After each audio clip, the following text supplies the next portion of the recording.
What's up, gang? Welcome to The Greatness Machine. I'm your host, Darius. I'm so pumped to have you here with me. Now listen, The Greatness Machine, we're about two things. Number one, people who are living their passions. And number two, those who are creating greatness in the world and doing both of these things despite the odds against them. Each episode, we're going to feature interviews with game changers, business leaders, telling us their origin stories, what made them tick, what got them to where they are now. Why? So it can help you step into your greatness within your life, your business, and your career. Occasionally, you might hear a few solo episodes from myself, moi, as I leverage my 20 years of entrepreneurship as a CEO and founder to help you grow and level up in your journey to scale your life and your business. So come be a fly on the wall, enjoy the conversation, and I'm stoked to have you here with me. Guys, welcome to today's episode of The Greatness Machine. I'm your host, Darius, and boy, we have a special guest. Shahira Marei is in the house. What's up, Shahira? Hey, how's it going?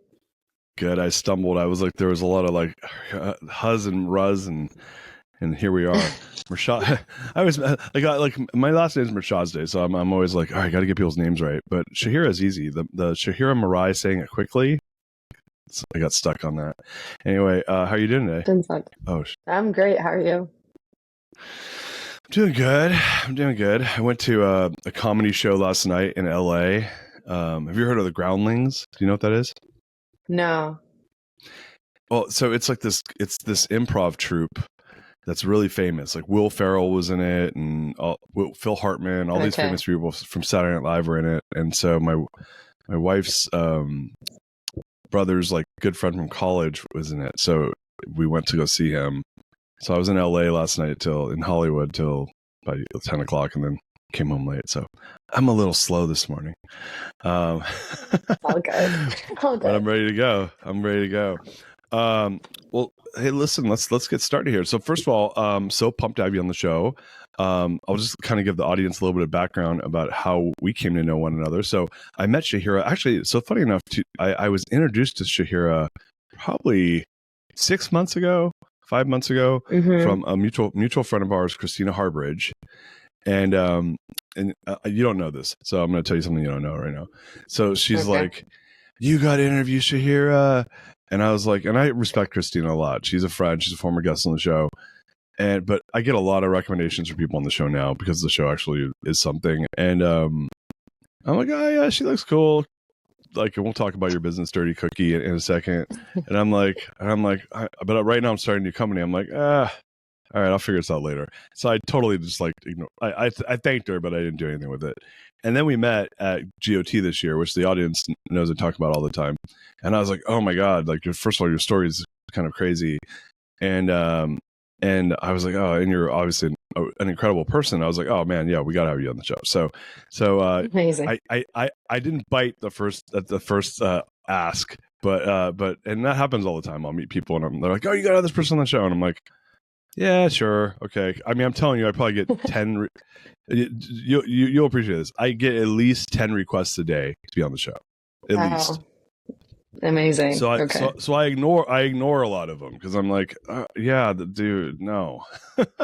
But your story is amazing. You're an amazing human, and I'm like, yeah, you gotta come on. The audience got to listen to you. So thank you for coming on. I appreciate I'm so excited. So excited to be here. Me too. So I'm going to do a quick formal bio, and as I mentioned earlier, here at The Greatness Machine, we love origin stories. So I'd love if once I get through your formal bio, if you wouldn't mind, if we could get into the origin story. How did you get to where you got to? Does that work for you? Definitely. All right, awesome. Let's do it. So you guys, Shahira is the cookie queen. She's a former aerospace project manager, but inspired by her childhood experiences of hunger in Egypt, where she grew up, part of her life, she founded the company The Dirty Cookie. She's the founder and CEO, and they are doing some amazing things in the world.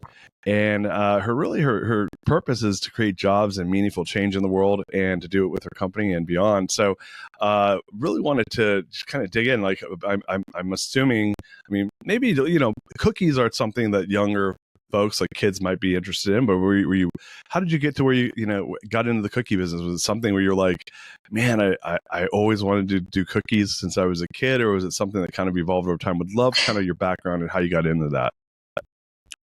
Definitely. So I'm going to say a lot of my desire to become an entrepreneur and to get into this business was heavily influenced by my father, actually. When I was really young, he was a retired entrepreneur, and he would always tell me, you're either going to be like an employee or an employer. There's really no in between.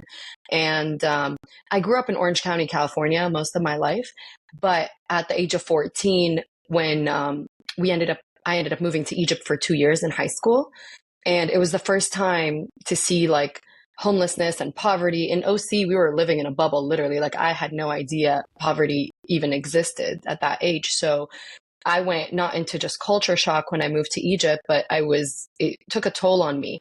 And I remember telling my dad, I was like, Dad, we got to do something. There's kids like my age coming up to the cars, begging us for money and food, like help, give them money. You have money, Dad, give them money. And he was like, no, if you really want to help them, finish your education in America and come back and give these kids jobs. We have a problem in Egypt. There's no jobs. So that sentence was ingrained in my mind forever. And that became kind of like my mission in life. And after college, I did move back to Egypt. I came back to the US, finished college. I moved back to Egypt with that intention of starting a business there to help the economy and people. And then the Egyptian revolution happened a year into me living there. And I had to pack my bags and move back to the US and didn't go back to Egypt for at least 12 years. So I was like, okay, I can start here in my hometown in Orange County and start a business and help give people jobs around me. It doesn't have to be in Egypt. So that was kind of how that little seed he gave me just kept growing and growing. And I used to work for Boeing. I was a program manager for Boeing for about 7 years by the time I quit. And when I found out I was married and found out I was having a daughter, I kind of went into this panic mode. I was 24 years old and I'm like, all I've ever wanted was to have a business. Now I'm having this kid and I was doing my MBA. I was like, no, she's not going to stop me from my dream of starting a business. So I made a promise to myself as soon as she popped out, I was going to start a business no matter what it was. Like, I didn't care. I was like, I'm going to do anything. And that's literally what happened. She popped out, and in January 2015, I ended up signing a 5-year lease in Orange County to a storefront that and I remember meeting the landlord, and she's like, what are you going to put in this store? It was the last store she had at the mall. And I'm like, I don't know yet, but whatever you need me to put in here, I will put in here. And she goes, okay, well, we could use dessert. And I'm like, perfect. I'm a sugar addict. I was the type that would go into Cheesecake Factory, order my cheesecake first before my meals to make sure like I had room for my cheesecake. So that's who I was. That was like 10 years ago. Okay. And I was like, perfect. I love dessert. I'll figure something out. It's got to be unique and different. Give me like 48 hours. She's like, I don't care. Just sign the lease. Give me the security deposit. I'm like, okay. So it took me about 2 days on Pinterest, just searching. I was like, what's my favorite dessert? I was like, cookies. I'm like, milk and cookies was my thing my whole life. It was my comfort food. So I'm like, how do we innovate that? And I spent a lot of time on Pinterest, and I found this lady molding cookie dough in the shape of a bowl, and she put like milk and cereal in there. And I'm like, oh, this is genius. Why don't I do it as a cup? So I'll do a cookie cup. And I went to the market. I couldn't find anything to make anything shaped like a cookie cup. So I'm like, how do I do this? And I'm very grateful for my experience at Boeing, because Boeing taught me if it doesn't exist, we build it. That was the mindset we had. If something wasn't available or it was going to be lead time too long, we just made it in house. So I called my engineer at Boeing. I was like, listen, I'm starting this business. I got this store. I want to make these cookie cups, but there's nothing out there. Can you help me design and manufacture this mold to make these cookie cups? And he did. And that's what we worked on. We made these molds, sent them to China, got some samples. And then I realized I don't know how to bake. I'm not a baker. I've never baked anything in my life. So I ended up calling a friend from junior high we were just Facebook friends for since junior high. She was a pastry chef, one of the top pastry chefs in the country. And I was like, can you help me make these cookie cups? And that's what happened. She taught me the science of baking for a year. And we opened up the store, and we kind of just went super viral for these cookie shots. Now we don't call them cookie cups, but cookie shots. And we were able to get picked up by, I didn't have a lot of money back then. So I had to do a lot of like influencer marketing, where I would just like gift all these celebrities in LA. Like we got picked up by Kardashians, Halle Berry, Adam Sandler, all these people were just posting about our products. And that really helped us a lot. We got picked up by like the Cooking Channel, Food Network, BuzzFeed. and we just went super viral, which was really a blessing. And yeah, that was in 2015. And Wow, that's great. That's yeah. crazy. Um, so I want to take a step back. So you first of all, so you with first of all, where was the mall? Because I grew up in Orange County, so I know the malls around here pretty well. Which mall was Do you it? know the district in Tustin? Oh yeah. It's, mm-hmm. It was Okay, like right across from Whole Foods. so hold on. So you went to the district in Tustin.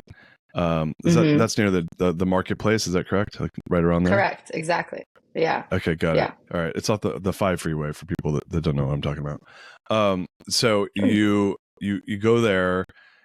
The timeline there kind of threw me off. So did you sign the lease and then figure out how to make the cookies? Because you said it took a year to learn how to bake these things. Or what happened for that year? Hmm.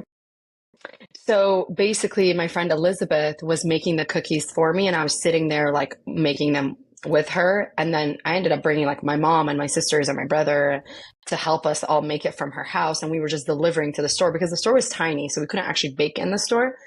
Um, so we did a whole takeover of her house in her kitchen, just baking these cookie shots every single day, to the point where her parents kicked us out after like 4 months. They're like, now you need to go get a commercial kitchen because you cannot be baking from our house anymore. I'm like, okay, but it took me a year to learn really how to bake because I was learning so much from her. It's a science, like 1 ounce of something can throw off the entire recipe. It's one Sure, gram. sure. So, but yeah, yeah, after we got kicked out, I had to go get a kitchen in Irvine, and it was very close to the district in Tustin. So we were just doing deliveries every day to the store of these cookies. And I And hired a so full blown team of bakers. So yeah. that's great. Okay, gotcha. I was thrown off there a little bit by the timing. So you start the business. I know at some point you were like, did you bring the cookies to Shark Tank? Could you something I for did. something reminding me of that? I'm like you were on Shark Tank. Where did you tell us a little bit about that experience? Yes. So I have an interesting story with Shark Tank. I applied to Shark Tank and made it as a finalist in 2017, the first time. And I was like 5 minutes from pitching. I was there for 12 hours. And then at the last moment, something just didn't work out. And the producer came and said, we're done, apply for next season. So I was like devastated because it was like a 6 month process to get actually to be a finalist. And my stuff was ready on the show. And I was mic'd up. They're like, you're ready to go in 5. And then kind of all of that got taken away from me. Um, Oh no. I was yeah, I was really devastated for a while. And that was 2017. I didn't get back on till 2021, and they didn't air it till 2022, the second time around. But what I did was like every year I just kept applying again and again and kind of like, and in hindsight, 2017, I'm glad we didn't go on because it would have been a disaster. We didn't know e-commerce. COVID helped me understand really the ins and outs of e-commerce. So when we went on in 21 and aired in 22, it was so easy to fulfill thousands and thousands of orders, which I would have never been able to do back in 2017. But yes, so I got on and we recorded in 21, we aired in 22. It was an amazing experience. The Sharks were actually really awesome, super, super fun to be around. It was about an hour, the whole recording, and they kind of cut it down and stuff. But it really changed my life. It gave us so much exposure, so much credibility. And I was able to find an angel investor after the show, just come right to me, actually. So it was amazing. That's cool. So wait, so which of the sharks were on the Shark Tank then? Was Barbara Corcoran on? Barbara was the only one that was not on, but everybody else was Oh, there. okay. Robert, Lori, Mark, Damon, and Mr. Wonderful, of course. And so, did any of them end up investing? So yes, on TV, Robert and I agreed to a deal, and then after the show, it kind of changed into more of like a marketing deal, and he'll help us out when we need some help with marketing and PR. But I went on the show because we needed to automate this process. Like the cookie shots, to make them is a very labor intensive process. very high cost manual labor involved. So I wanted to buy this machine for $500,000. That was kind of why I wanted to go on there. Oh, got it. Okay. So I've heard that actually a lot of that from, I think it's like 10% of deals that end up on Shark Tank, they actually cut checks into, and they end up like doing due diligence. Did they even do real due diligence, or was this something where they kind of like knew they weren't going to invest and then ended up just going straight for the marketing deal? No, they do. They definitely do due diligence, and there was no issues with their due diligence at all. It was just the way I look at it, the show's been around for over 14 years. You know, if they invested in every single company they said yes to on TV, like they would not have money right now. It's a lot because Sure. so I yeah, so I think 1 in 7 companies actually do get funded on Shark Tank is kind of the statistics that I've seen. Yeah, it makes sense. Look, like I'm in private equity now, and what I would say, I have a colleague who's basically one of our partners who's head of finance, and he's been in private. I've only been in private equity now for technically probably 2 years, but he's been in private equity for close to 20 years, probably 15 years, and he's like, he's like, there's a I think he told me 1 in 4 chance, 1 in 5 chance that if I go into LOI with somebody, that's like signing an LOI that I want to buy a piece of your company or buy your entire company. He expects the deal to close at that point. That's going into LOI. And so for listeners who are like, oh, going into LOI, that's not that big of a deal. I'm going to tell you, like, LOI means I go to Shahira and say, hey, Shahira, I want to invest in your company. Here are the terms. Here's exactly what I want. Here's the controls I want. Here's all these things that you're going to give up. I'm going to be your partner now. If this thing, all we're going to do at this point is just verify that the numbers you showed me are real. All I'm going to do is get a lawyer to like make these terms thicker and heavier because like the devil's going to be in the details. And you are good with all this. And if you aren't good with it, it's going to, you know, there might be, you know, some clawback or something like that. And the person's like, yeah, I'm good with that. Right. So as you can imagine, as a business person, like that's really, it's really hard to get people's heads around that, especially if they've never raised money before, that they're giving up a piece of their company or they're giving up their entire company. And so to know that half those deals die at LOI, these guys aren't even at LOI. All they did is just take the first pitch, right? They took a 1 hour pitch and they're like, I'm going to buy a piece of your company. It's like, no, you're not. You're like, you might. 1 in 7 feels high to me, actually. So The that's not exposure is surprising. amazing, and that alone is worth it. Like for me, the exposure was just worth it. Ideally, yes, if I would got funding, it would have been amazing, but also the terms weren't that great. So in hindsight, it's actually a good thing. Yeah, what were the terms he offered? It was 25% of the company if I hit 6 million in revenue. But if I didn't, it would be like 35% of the company for the half a million. For $500,000. So 25% if you hit 6 million. And what was your revenue at that point? It was 2 million.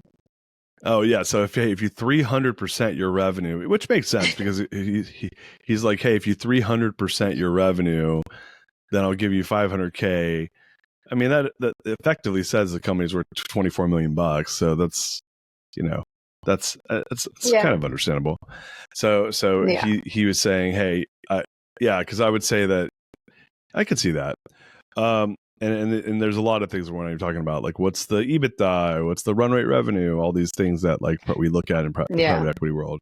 So that's cool. So from an exposure standpoint, we'll take a step back though, because it sounds like you had done a really good job, and I'd like to talk a little bit about this around influencer marketing, because it sounds like that was a really big lever you used to grow the business. Huge. Tell us a little bit about that, because I think a lot of people, especially now, like 2000, what year were you doing that? 15, 16? 2015, yeah, 2015 and 16. Yeah, so influencer marketing then was, it was not a brand new thing, but it was probably a few years old. Like people, like Instagram really took off in like 2012, right? 11, 12 was when it started getting mainstream traction. So at that point, you have, when we're talking influencer marketing, in my mind, that's probably, we're talking Instagram, right? We're not talking Facebook more. It was likely Instagram. Yeah. Right, so we're talking Instagram. Yeah, tell us a little bit about that.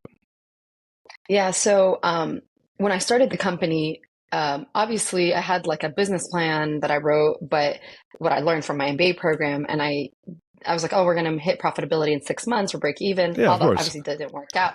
Nothing like nothing like the plan, right?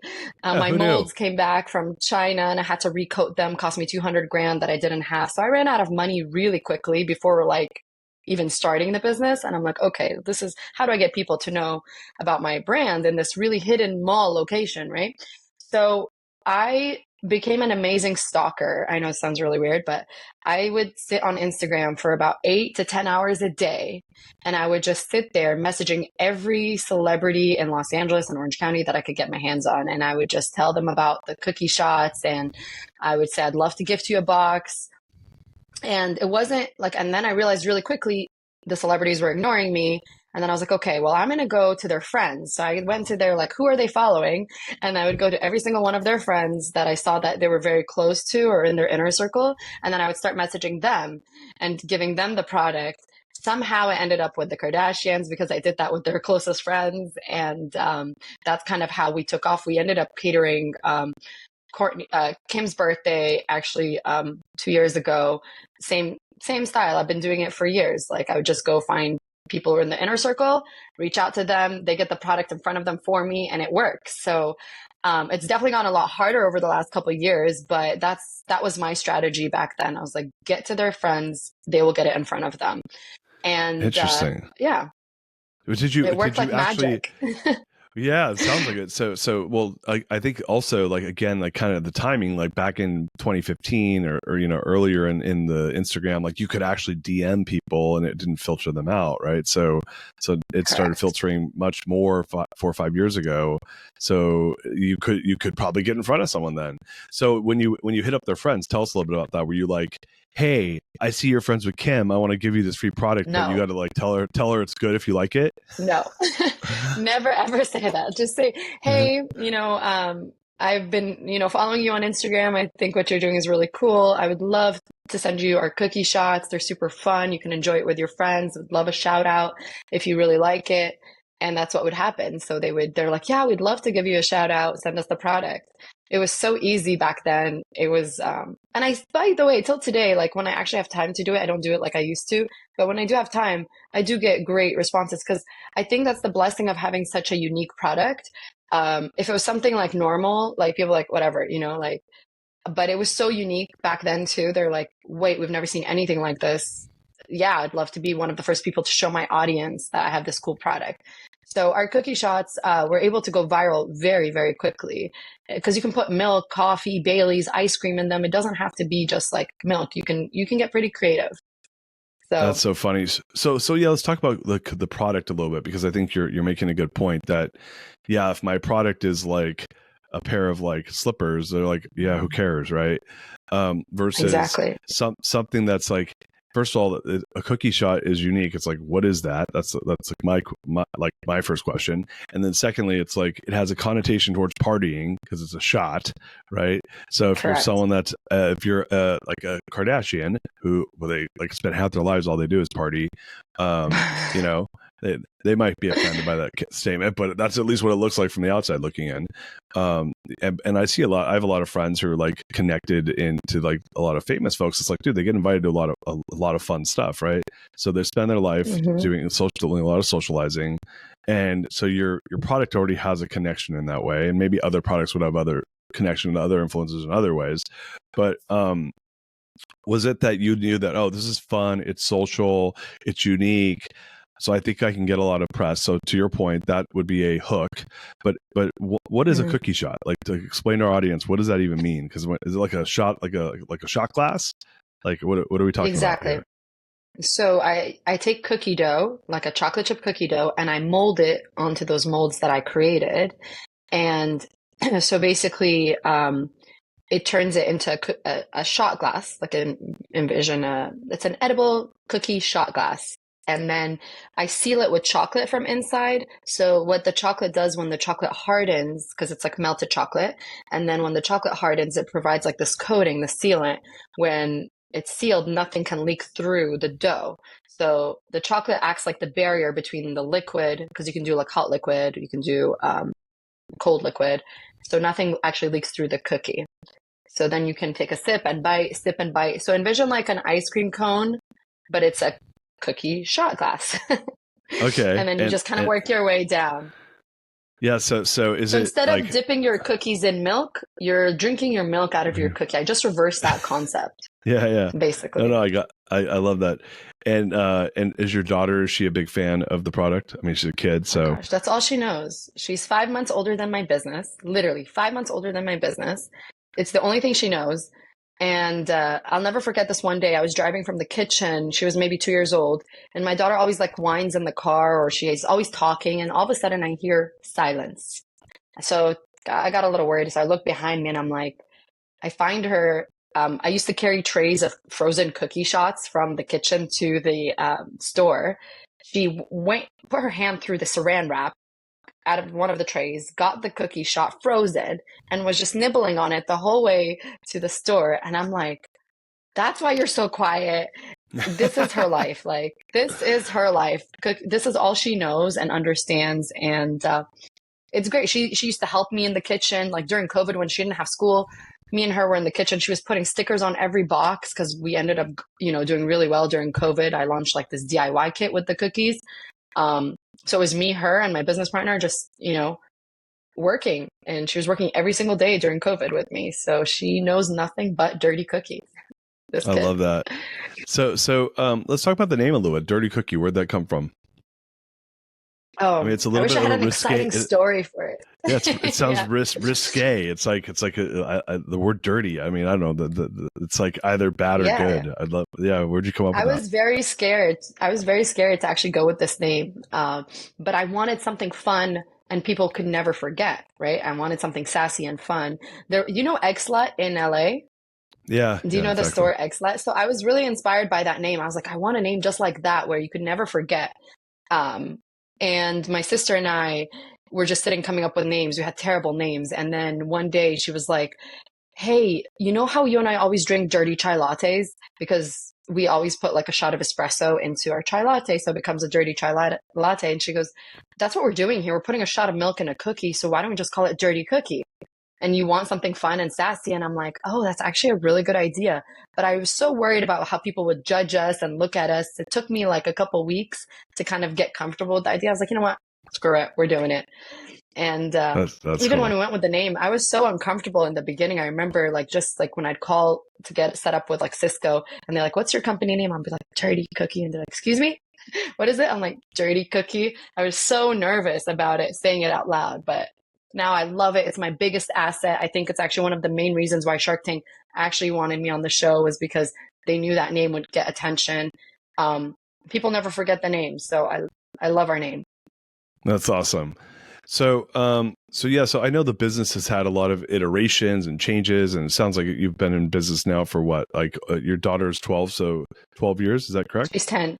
She's 10. So Nine yeah, and a half. so almost 10 years you've been in business, which is first of all, that's really hard to do, to even stay in business for 10 years. Super. And so where is the business at right now? Like, I know you last time we talked, you were going through a lot of big changes, but it sounded like there's some really cool opportunities. I'd love to kind of educate the audience on where you at in your journey as far as where the business is going right now. So I love the word journey because this is what it, I mean, it is a journey. I've done everything you could imagine. We had the storefront for 3 years. With COVID, we went e-commerce. I learned everything about digital marketing that I was clueless about. And then when digital marketing and e-commerce wasn't enough, we had to pivot into B2B and corporate gifting. And we ended up going to these food shows, and we got picked up by Disneyland and SeaWorld. And we started selling in airports and stadiums now. So I'm like, whoa, every year, every other couple of years, like the whole business model keeps shifting, which is, it's teaching me so much, but it's also extremely challenging. And recently, over the last few months, I would say the last 6 months have probably been the hardest I've ever gone through. I don't know if you know this, but last year we ended up moving to a manufacturer in Arizona, and he went bankrupt after 3 months of us moving into the facility, completely bankrupt. And it was right before Q4, and Q4 is 80% of my business. I was like, what am I going to do now? He got rid of the staff and just shut down overnight. And he was like, take over the facility, hire your own staff, and figure this out. I'm like, okay, but that was going to be $100,000 bill every month that I couldn't afford, but I took it anyway. So I ended up basically burning $1 million on this facility, and it killed me actually, like mentally, physically, emotionally, everything you could imagine. It took a toll on me, and then maybe a couple months after that, my business partner decided to quit because she couldn't handle what was happening to us. It was a lot to go through, just managing an entire facility like that and losing money every month. It was really, really challenging. And then I just kind of like 2 months ago, I was like, you know what? I'm just going to walk away from all of this. I'm done. This is too much. Even though for next year we have about $10 million worth of business coming in, it didn't even matter at that point. You know, I mentally got to a very low place. I was feeling very alone. And that's kind of around the time when we met, actually, where I was just like, I was ready to walk away. I had lined up 4 other companies to take over my company in the US. I was like, I'm just going to go to Egypt, where I actually opened up Dirty Cookie 3 years ago. We have storefronts there, and they're doing really well as franchises. And I was like, forget about the US. I'm going to give it away to somebody, and I'm going to go focus on the Middle East and grow franchising there, and I'm done. That's where I was actually a few months ago, Wow. because of how tough it mentally, emotionally got on me. And then actually, when I went to EMP, the Entrepreneur's Master's Program, about a month ago, everything changed for me. My mindset changed. I realized I got really low because I was trying to do everything myself. Like I was doing the operations, the finance, the branding, sales. And I asked myself, I was like, well, what if I was just able to get the right people around me and just really start over? And I had a huge shift in mindset. Like I was like, okay, that's what I'm going to do. I'm going to give myself one last shot, because like I said, we have over $10 million worth of business coming in next year. And why would I walk away from it just because I'm so burned out? Um, so I had this amazing shift in mindset because of being around amazing entrepreneurs from all over the world, just getting that support system, um, and just looking at it from a different perspective. So I'm moving to New York City. We got lucky and we found an amazing manufacturer in New Jersey, just also about a month ago. He's phenomenal. He knows what he's doing. He's been in cookies for 25 years, and he's helping me get the cost down in manufacturing. And then out of nowhere, I'm a big manifester. So I believe like I've manifested everything into my life, including this business, including my partners, including my angel investor who came in a few years ago and, gave me $3 million. Like I've manifested so much, and I know my power. And after my business partner quit, I was devastated. She was with me for 7 years.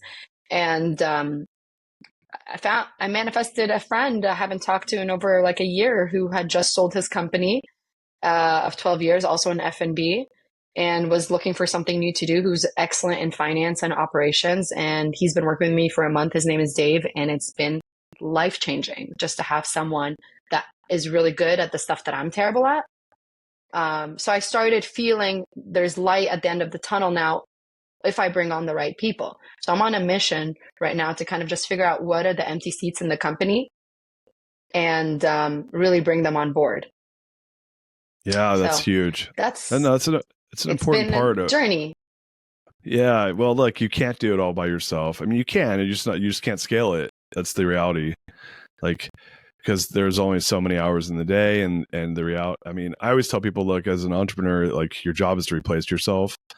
Um, it's a little bit of a fallacy that you can really do that until you hit certain scale. I think some people try to do it when they're smaller. And I hear people. It's funny how friends brag to me about it, and then like 9 months later, they're like getting their head kicked in, and I'm like, dude, you weren't ready.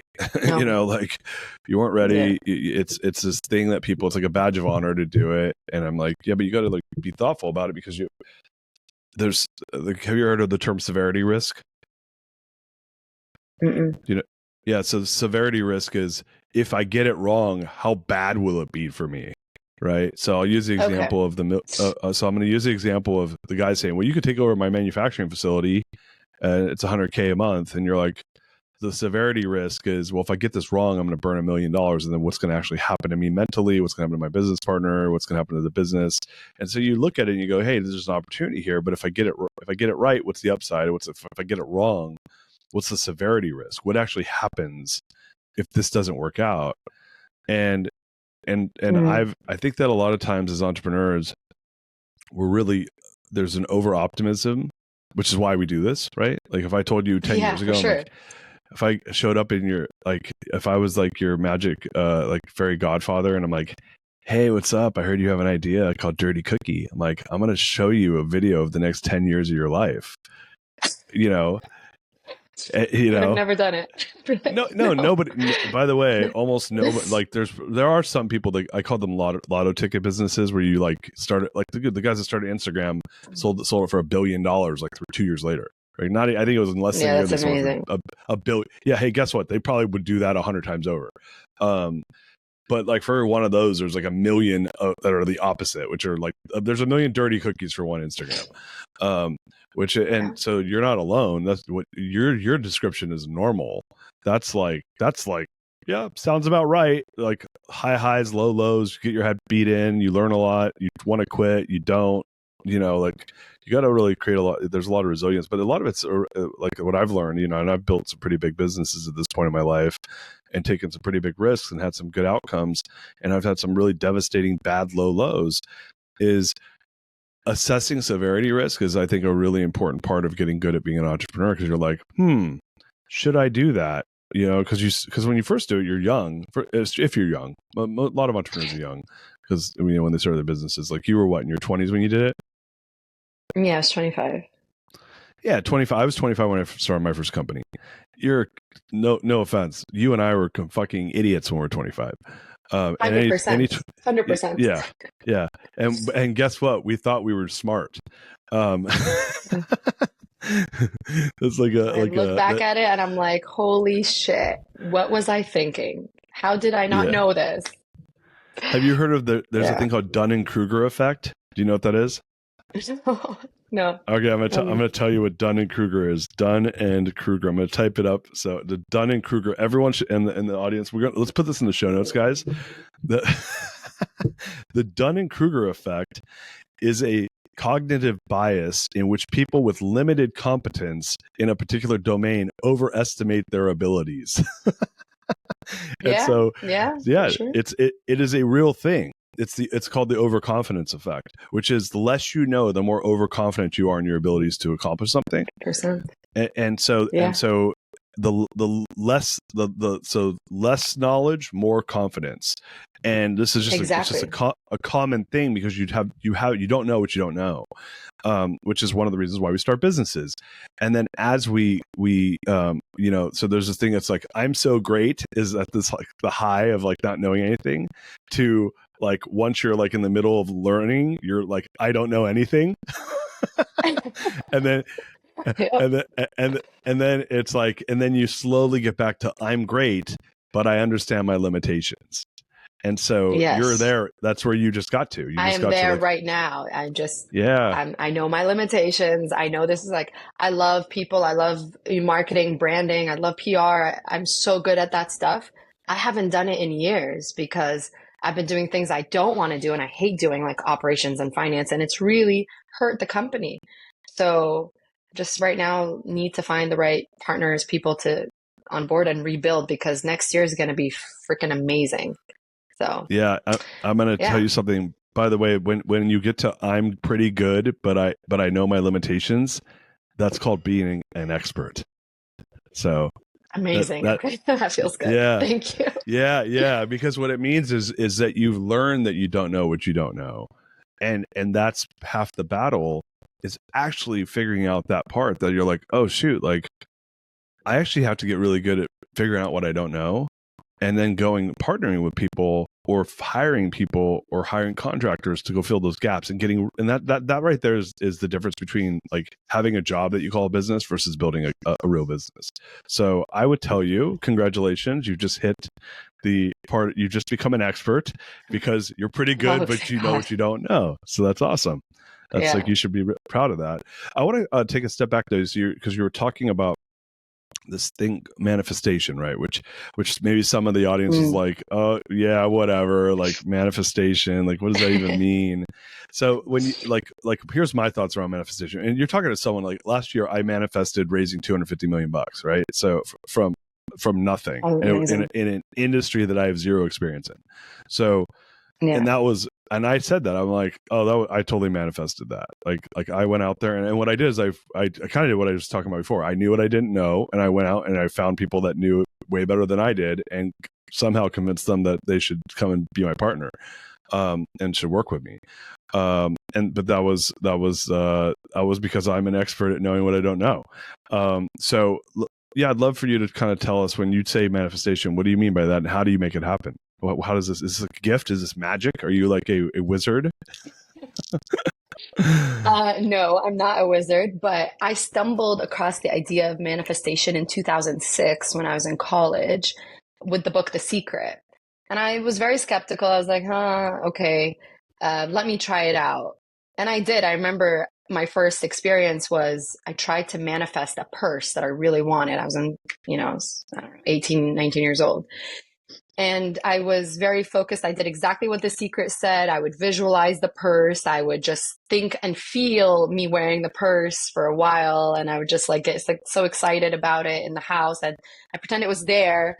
And about a few weeks later, my mom's like, hey, my friend is giving away her purse. It's very similar to the one that you've been talking about. And I look at it, I was like, oh my gosh, it's exactly the same. And that's when I became a believer. I was like, wait, if I could do this with a purse, then I can do it with everything. And so I started really, really playing with that concept of what do I want? Like I started asking myself, what is it that I want? And I made a list of things I wanted, and I would just like sit and visualize them, and I would feel. I think where a lot of people forget is how to feel, what it feels like to have that item or to be in that mental space. So, for example, I remember very clearly I manifested my husband by height, 2 months before I met him. I was very specific on how I wanted him to look like and his height. I wanted a really tall guy. I was very shallow back then, I was 19 years old. And 2 months later, how tall is your husband? How tall is he? Ex-husband now, but he was 6'5", almost 6'5". So do you think that there's negativity bias for if you saw someone that was like 6 foot or 5? I mean, I'm 6 foot. I think I'm pretty tall. But I mean, if you saw someone that was like 5'8" or 5'10", you're like, nope. Like I won't even talk to them. Back then when I was in college, yeah, because I had dated someone before my husband who was really short, and I couldn't wear heels, and it really traumatized me for a while as a girl. So super shallow. I know I have transformed and changed as a person over the years, but you're like, my new boyfriend's 5'5". How tall is your new boyfriend? Like 5'6"? No boyfriend at the moment, so I'm good.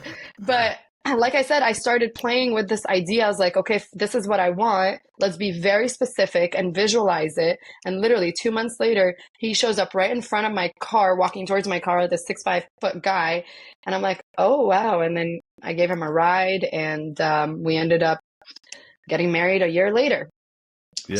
So for 13 years, he's one of my closest best friends right now, and we're amazing co-parents. But the point of manifestation is to be super specific on what you want and really feel like emotionally what that feels like having that item or that person or that lifestyle you want. So another thing I manifested was I wanted to live between the US and Egypt. And I kept saying, like, I'm a type of person that gets really bored. And this was before COVID. This was in 2019. I'm like, how do I do that? My business physically needed me here. And there was no way I could just leave. But I wanted to spend more time in Egypt because I had missed it so much, and I had plans. Then COVID happened. My whole company becomes virtual.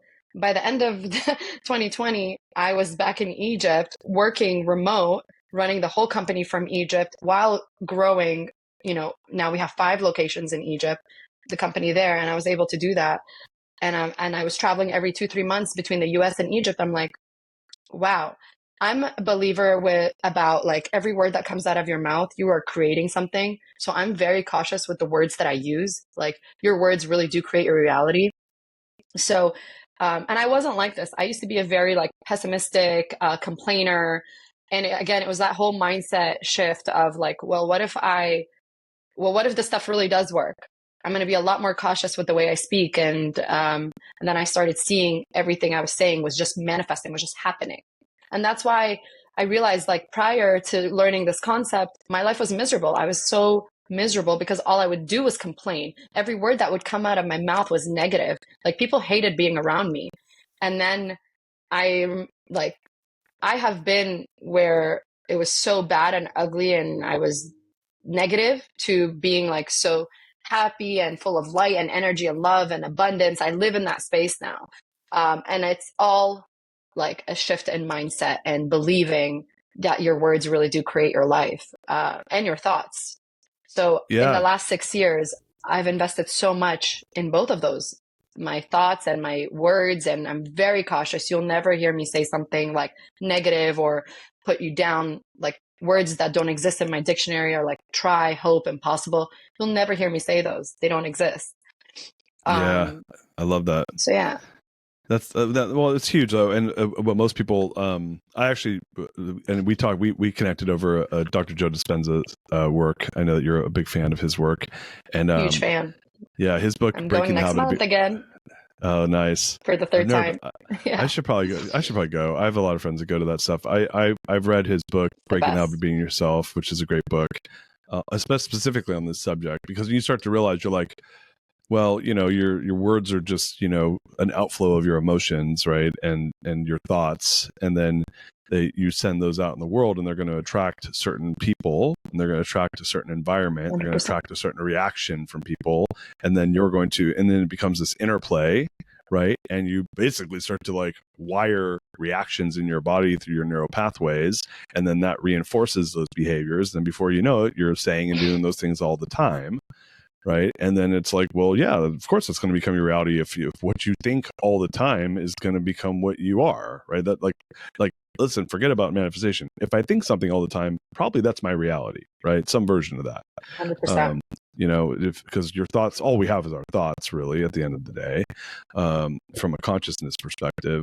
So that I could get behind that a little bit. I also think that as you like, I'll use the purse thing. If I'm sitting there like talking about this imaginary purse and like wearing it, and my mom seeing me do it, then she's going to start telling people, yeah, my daughter's crazy. She like is obsessed with this purse she doesn't have. And she's just like, she really wants it. And like the odds of someone else hearing that and be like, it's interesting. I know someone that has a purse they want to get rid of. That's not going to happen. Exactly. if your mom's not talking about your imaginary purse, right? So the world will, what is it? Have you read The Alchemist by Pablo Coelho? It says the world will conspire to make your dreams come true, right? Like 100%. So that I could get behind that. That's good. And I think the word manifestation has been burned out, and that's why it has that like negative vibe to it. Just people have really abused it over the last few years. But it is the one thing I always tell myself. I was like, think about this in this manner. If you believed that every thought you thought was like a prayer, and that prayer was always getting answered by the universe, God, higher power, you'd be really cautious about what you were thinking, right? Like if every thought I was thinking, I just looked at it as kind of a prayer. I'm very like spiritual. So that was a huge shift in mindset for me. I was like, every thought I'm thinking is a prayer and it is going to get answered. So then my thoughts I started really honing in on controlling my thoughts too, because if you don't control your thoughts, they're going to run your life and it could go anywhere. So of course. I'm very conscious about that. You just reminded me, there's a really good book. Have you read Ed Milet's book, The Power of One More? You know that No. book? Oh, you should read that book for No. sure. You should read that Okay. book like today. Like it's a very short. If you Okay. listen The to power book, of one more. Okay. yeah, you'll Yeah. love that Audible. book. Yeah, yeah. Listen to it. It's on Audible. It's just very short. If you listen at like a 1.5 speed, which I do, or 1.3, it's like a 3 hour listen. It's one of my favorite books. So I have like a list of books I read every year, and that's one of them. And it's but he has a concept that he talks about in the book that I'm going to give away right now. Actually, I'm overdue because I read it every July, so I'm going to read it. I guess I got to turn it back on again. Um, Mm, I read 100 books over the last few years, and so what I do when amazing. I'm reading books, and you know, who's Naval Ravikant's a proponent of this, by the way, where he's like, yeah, I just, you know, some people they read books as kind of like this like thing to say. I read X number of books, which by the way, I was one of those people. But he's like, I'm trying to find the books that I should reread over and over and over again. So he has like 50 books Agreed. those are the only books he reads, and every now and again he'll try a new book. But he's like, because every time I read these great books, I learn something new, and they're these like, and I want to, and it's hard to actually like remember a book once you finish it because it's a lot of Yeah. information. So you have to go back and Yeah. reread it, and then over time you will learn that stuff. Especially if you listen to books, you don't. It's hard to remember as much as than if you actually physically read the book. But the concept he talked about, which you just kind of mentioned, reminded me of, is giving yourself the gift of dreaming. Right.